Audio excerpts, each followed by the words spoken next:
Sir నమస్తే అండి.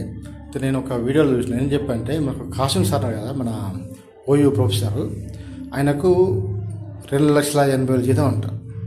So actual ఏం చెప్పంటే కాసిం సార్ మంచి వ్యక్తి అని చెప్పంటే మన నిజాయితీ పరుడు, అంతవరకు డౌట్ లేదు. చాలా బెస్ట్ మంచి నిజాయితీ పరంగా మంచి వ్యక్తి.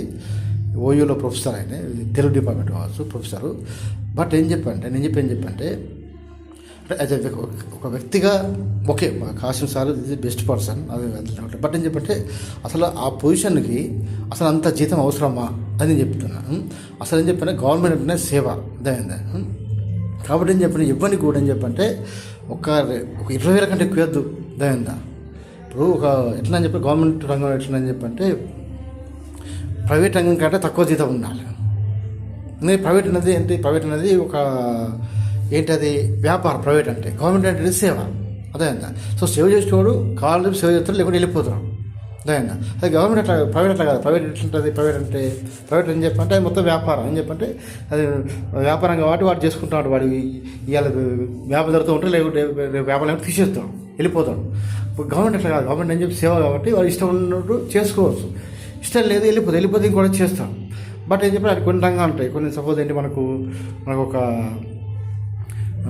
పోలీసు అదేందా, ఇది చాలా ఇంపార్టెంట్. పోలీసు, ఆర్మీ, డాక్టర్స్ వీళ్ళ వరకు మాత్రం కంపల్సరీ మంచి.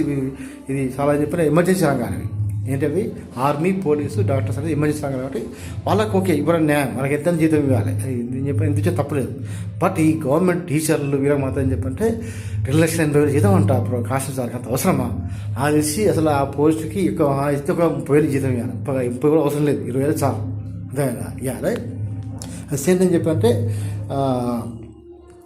అదే నతి మరి ఏం చెప్పేది ప్రైవేట్లో చూడాలి, కంపేర్ చేసి ప్రైవేట్లో ఎంత ఉంది ఆ పోస్ట్కి. పోటీ తెలుగు చేసే వాళ్ళకి ఎంత ఇస్తారు, మా ఇస్తే 20,000 ఇస్తారు తెలుగు చెప్పేటోళ్ళకు అంతే. దానికంటే ఎక్కువ ఇవ్వద్దు అదేవిధంగా. అది వేరే రంగం ఉంది. సపోజ్ ఒక టీచర్ మ్యాథ్స్ చెప్పేవాడు ఉంటాడు, మ్యాథ్స్ చెప్పేవాడు బయట ఎంత ఇస్తారు, ప్రైవేట్లో ఎంత ఇస్తారు. ప్రైవేట్లో ఒక 20,000 ఇస్తారు, స్కూల్ అయితే, కార్ అయితే 30,000 ఇస్తారు అదేంట. సో దాని తగ్గట్టే గవర్నమెంట్లో ఏం చెప్పంటే అది ఒక 10,000 ఇవ్వాలి, అంత తప్పించి ఎక్కువ ఇవ్వాలి అదేంట. ఇది న్యాయం. అంత తప్పించి ఈ లందకొక్కలు గవర్నమెంట్ లందకొక్కలు పిఆర్సీలని, టీఏలని, హెచ్ఆర్ఏ అని అన్ని వేస్ట్ లందకొక్కలకు అని చెప్పంటే అంత 90% దొంగ లందకొక్కలే. అది ఓయూ కానీ జేఎన్టీయూ కానీ అంత దొంగ లందకొక్కలే మ్యాక్సిమం అని చెప్పంటే. లందకొక్కలు అని చెప్పంటే జీతమే దాని లందకొక్కలు. అట్లాంటి లందకొక్కలు ఇంకా మళ్ళీ పిఆర్సీ అని చెప్పి స్ట్రైక్ చేస్తాడు.